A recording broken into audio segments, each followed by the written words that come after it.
Have you ever fantasized about being fully decked out in body armor with a mounted Browning 50 caliber machine gun by your side and going up against Wellington's army with their red-hot full dress uniforms and their devastating 9 volleys a minute? Of course you have. There's just something oddly comical and satisfying in dominating another individual or group of individuals. And that premise has been used to great effect in certain media about traveling back in time and taking on ancient things. The one media that hasn't fully explored this hypothetical is video games, which may seem surprising given that it has arguably the greatest potential to help users realize this fantasy. Just imagine a first-person shooter that gives you a slew of modern and futuristic weapons and lets you go up against the entire Roman army. Wouldn't that be a fucking great game? The problem with video games using this hypothetical as a premise is that it's novel and breathtaking in theory, but trite and boring as hell in practice. Why is it boring? Cause the game would be too fucking easy. Why is it trite? The premise is already present in every single first-person shooter. No, the time travel thing certainly isn't, but every first-person shooter provides your character all the best weapons, while the enemies you face have only one or two of the weapons, and are generally slower and weaker, and don't use health packs, and don't understand taking cover or flanking or tactics as well as you do. Essentially, all first-person shooters are about mowing down weaker enemies. If the only thing that Darkest of Days had going for it is this hypothetical, this premise of taking on hordes of inferior forces with superior firepower, then the game would be only intriguing in theory, but entirely conventional in practice. But to its credit, the game doesn't have you wielding big-ass machine guns and fighting tiny people all day long. In fact, 90% of the time you're forced to use the weapons that everyone around you is using. Darkest of Days is a first-person shooter in which your character is some soldier in the American Civil War, rescued and then forcibly recruited by this organization from the future to go back in time, mainly to the Civil War and World War I, and set things right, cause someone or some group is messing with time and messing with history. Your mission is to make things status quo as much as possible, to revert what's been messed up to how it used to be before things got messed up. Blah blah blah. It's not a great story, and it's something a little kid could conjure up. And if you were to trouble yourself and poke holes at the story, you could pretty much punch a hole bigger than Taylor Rain's anal gape. As I mentioned earlier, the game isn't intriguing for letting you have a huge gun and blow everyone to smithereens. Not to say that doing so isn't fun in short spurts. Squashing over demons with a BFG 9000 in Doom is great fun, but having that gun with unlimited ammo at your disposal throughout the game is not. And that premise holds true for Darkest of Days as well. Getting that occasional machine gun and mowing down everyone around you is fun and intimate in spurts, but it serves mainly as a break from the regular action, and this regular action consists of using World War I or Civil War weapons. I'm a big fan of games that put definite restrictions on the types of weapons available to players. Weapon limitation allows for developers to design and craft a game and guide player experience in a very specific way.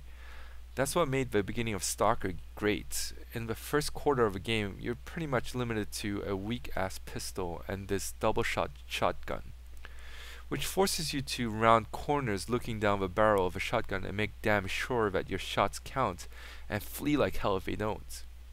It made for some intense moments in which you're in an area with 10 or so enemies spread throughout. And that's what you get 90% of the time in Darkest of Days. Of all the wars in which the game places your character, the one that I enjoyed most is the American Civil War. And the reason for this is onefold: the rifled musket. You get a single shot, then you reload for a really long time, and then you get another single shot. Without further explanation or experiencing this for yourself, this sounds extremely dull, but it's not. Admittedly, it would have been cool were you forced somehow to actually do the reloading, i.e. take out a single cartridge, rip off a paper end, pour powder down into your barrel, stuff the powder, the wadding, and the bullet with a ramrod, and then cock your gun and shoot. Instead, the game shows a visual time-lapse by means of drawing a circle on your HUD, meaning that if a circle is fully drawn, the gun is fully reloaded. The only mechanism by which you participate in the reloading is by repressing the reload key at approximately the midpoint, and by doing so accurately expedite the reloading process. but in turn you run the risk of botching the reload if you press the reload key in an untimely manner. The fun of a single shot, slow reload limitation lies in what the hell you do while you're reloading. In real life, I'm guessing you wouldn't be able to move around much while you're reloading. Certainly, you're not going to be running around. But this game forsakes realism, and this lack thereof serves the game well. Because you're going to be running the hell away while you're reloading, and the game allows you to do that. The game does two things right. Number one, it often throws at you 20 to 30 enemies at once. Number two, the AI isn't absolutely terrible. Now, mind you, the AI is both good and bad. The bad is that the enemies often won't notice you shooting at them, and that's maybe somewhat realistic, but it does make them look extremely dumb. The good is that they move around a lot, and oftentimes seemingly to flank me and my fellow Yanks. The flanking would be inconsequential if only a few of them did that, but oftentimes you're in a wide open area with some obstacles strewn about to provide you cover. In most games, you stay behind cover, you're pretty safe and untouchable. The few enemies that do try to flank are easily disposable because they're out in the open. But here's where the game shines. There are 20 to 30 enemies in the wide open area. Half the enemies are in front of you, also taking cover.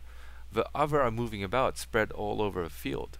So you may be taking cover from the enemies that are directly in front of you, but you're entirely exposed to the others, and you shoot once approximately every 20 seconds.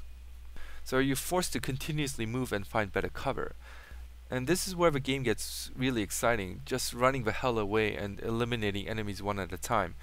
It becomes a very methodical process and creates some very tense moments as you're constantly hit by one or two bullets and you're always near death. The game has a similar regen system like that in Call of Duty series, but this game doesn't pull many punches. While regenerating to full health from near death takes a second of staying undercover in Call of Duty games, it takes approximately 3 or 4 seconds of not getting hit to fully recover in this game, which in-game is a pretty long fucking time. At the wildest of moments, I find myself thoroughly enjoying the game. Another nice thing about the game is simply the setting. I mean, how many games are set in World War I and American Civil War?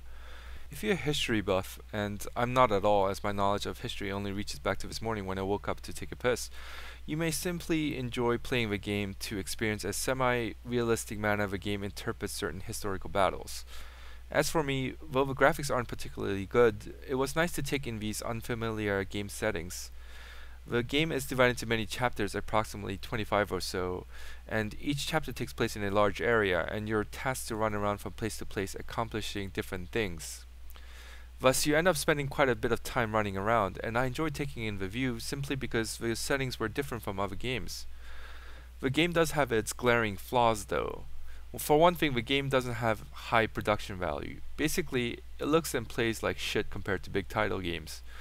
But this is mostly inconsequential. For example, there's something a little bit off about how the characters move, or there are moments in which you notice graphical glitches, or the way your character jumps feels somewhat gravity-less, or the sound is a bit pingy and all the characters have the same faces. Minor things taken as a whole, but potentially immersion breakers.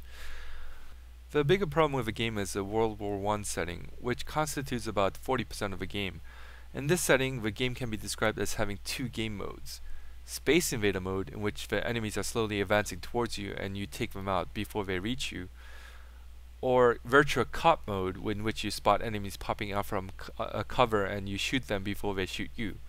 Now, both modes can be fun, and they are in this game in their own Space Invader and Virtua Cop ways, but Space Invader and Virtua Cop have their limitations. But thankfully the game has you going back and forth between World War I and the Civil War, and near the end has you going to other less conventional settings like Pompeii and a POW camp. So the game never gets too dreary to play. If you're looking to mow down hordes of enemies with superior firepower, look to Doom or Serious Sam.